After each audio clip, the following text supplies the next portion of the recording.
नमस्कार, जय महाराष्ट्र. मी डॉक्टर अनिल फळे. शरद पवारांनी नाराजी व्यक्त करताच पार्थ पवार गोविंद बागेकडे पोहोचलेले आहेत. त्यांची सध्या या क्षणाला चर्चा सुरू आहे.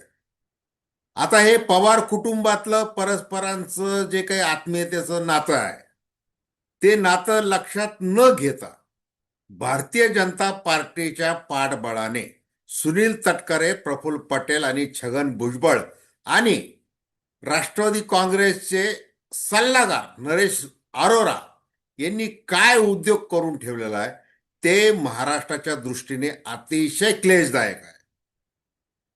आता जयंत पाटील काय म्हणालेले, सुनील तटकरे यांनी तर शरद पवारांना सुनेत्रा पवार यांच्या शपथविधीसाठी बोलावणार का असं विचारताच त्यांनी हात जोडलेले आहेत.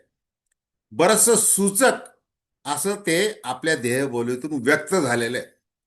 आता अजित पवार आणि सुनील तटकरे यांच्यामध्ये विलिनीकरणाच्या संदर्भामध्ये मतभेद आहेत, या बातम्या अलीकडच्या काळात मोठ्या प्रमाणात येऊन गेलेल्या आहेत. त्यासंबंधी आपण विश्लेषण करतोय. दर्शकांना विनंती की चॅनल सबस्क्राईब करा, सबस्क्राईबचं बटन दाबावं आणि आपल्या प्रतिक्रिया बिनधास्तपणे नोंदवाव्यात. तटस्थ भूमिकेतून आपण स्वतंत्र पत्रकारिता म्हणून सर्वसामान्यांच्या दृष्टिकोनातून चर्चा करतोय. हे बघा, आज संध्याकाळी सुनेत्रा पवार यांचा शपथविधी होईल उपमुख्यमंत्री म्हणून. आणि मग आता छगन भुजबळ प्रसार माध्यमांना सांगत सुटलेले की उपमुख्यमंत्री पद कसं महत्वाचं आहे वगैरे वगैरे, ते सांगायला लागलेले. कसं तसं काल त्यांनी तटकरे आणि पटेल यांच्या आधीच सगळा कार्यक्रम घोषित करून टाकलेला. यामुळं काय झालेलं आहे, यामुळे हे झालेलं आहे की भारतीय जनता पार्टीच्या छत्रछायेखाली आपण राहिलो तर सर्वार्थाने आपण सुरक्षित राहू. आपल्याला शरद पवारांच्या वरद हस्ताखाली आता वावरणं तितकंसं सोपं नाहीये, हे भान या तटकरे, पटेल, भुजबळ, मुंडे या सगळ्यांना आलेलं आहे. आणि त्या दृष्टीने अतिशय किळसवाणं हिडीस असं राजकारण, जसं संजय राऊत म्हणालेले आहेत की भारतीय जनता पार्टी मड्यावरचं लोणी खाल्ल्यासारखं राजकारण करतोय, आणि ती वस्तुस्थिती आहे. आता अमित शहा आले, सोबत ते नवीन राष्ट्रीय अध्यक्ष नितीन नबीन यांना घेऊन आले, आणि मग शासकीय इतमामात उपमुख्यमंत्री असलेल्या अजित पवारांवर अंत्यसंस्कार केले गेले. आणि त्यानंतर प्रथेप्रमाणे मुख्यमंत्री देवेंद्र फडणवीस यांनी आधी अभिवादन केलं पाहिजे, परंतु शाह आणि नवीन यांचा आधी नंबर लावण्यात आला.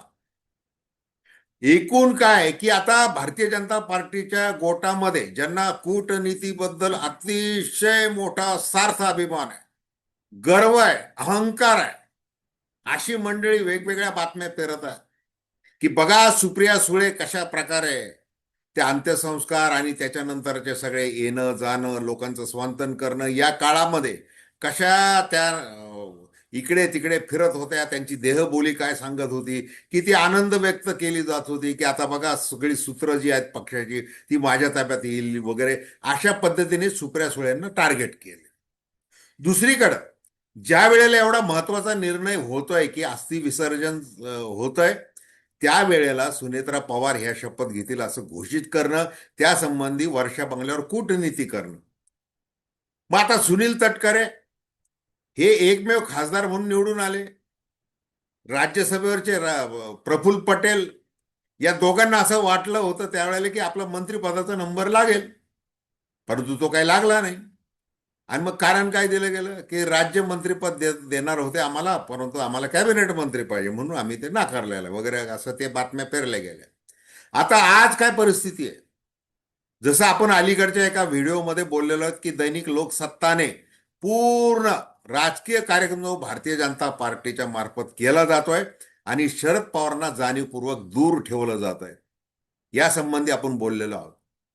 मग ती जर वस्तुस्थिती लक्षात घेतली तर आता सुनेत्रा पवार ऐन दुखवट्याच्या दिवशी शपथविधी घेणार आहेत.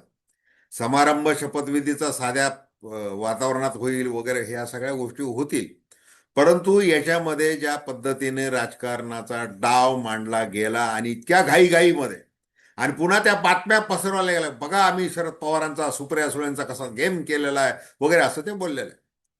शेवटी शरद पवार आहेत, शरद पवारांनी 2 दिवस काही बोलणं पसंत केलं नाही, परंतु आज सकाळी त्यांनी पत्रकार परिषद घेतली आणि त्यांनी सांगितले की सुनेत्रा पवार या शपथ घेणार आहेत, याविषयी मला काही माहिती नाही, मला काही माहिती देण्यात आलेली नाही आणि मला बोलवलं वगैरे काही अजून मला काही माहिती नाहीये. आणि मग कोणाच्या सल्ल्याने घेतलेला आहे? मग भुजबळ असतील, पटेल असेल वगैरे तटकरे असतील, ते त्यांचा पक्षाचा निर्णय घेणार असतील, तर त्याची काही मला माहिती नाहीये. अशा पद्धतीचं वक्तव्य त्यांनी केलं. विलनीकरणासंदर्भात दोन्ही पक्षांचं ज्या वेळेला विचारण्यात आलं, त्यावेळेला शरद पवार म्हणाले की जयंत पाटील आणि अजित पवार यांच्यामध्ये अलीकडच्याच काळामध्ये एक मोठी बैठक झाली आणि त्यामध्ये ठरलेलं होतं त्यांच्याकडे. आणि मग जयंत पाटील बोलते झाले आता प्रसार माध्यमांशी, ते असं म्हणाले की जिल्हा परिषदा निवडणुका झाल्यानंतर आपण 8 ते 10 तारखेला किंवा 12 तारखेपर्यंत आपण याचा निर्णय घोषित करायचा आहे. आणि अजित पवारांची अडचण होईल का मग त्यांच्या पक्षामध्ये? कारण सुनील तटकरे, प्रफुल्ल पटेल यांचा विरोध. आणि मग ते ते ते कसं केलं जातील, तर दादांचा शब्द हा अंतिम असेल पक्षामध्ये, असं जयंत पाटील म्हणाले. आता एकूण जे बघा, पार्थ पवार ज्या घाईमध्ये पोहोचलेले आहेत गोविंद बागेमध्ये, मग ते आता त्या नरेश आरवला सल्लागार, मग काय वगैरे कसं झालं, घाईत झालं, काय झालं, काय बोलणं झालं, अगदी घटना घडली त्याच्या काही तासातच छगन भुजबळ पटेल हे ताबडतोब सुनेत्रा वहिनींकडे गेले. त्यांना कुणी पाठवलं आणि त्यांनी एवढी तत्परता का दाखवली?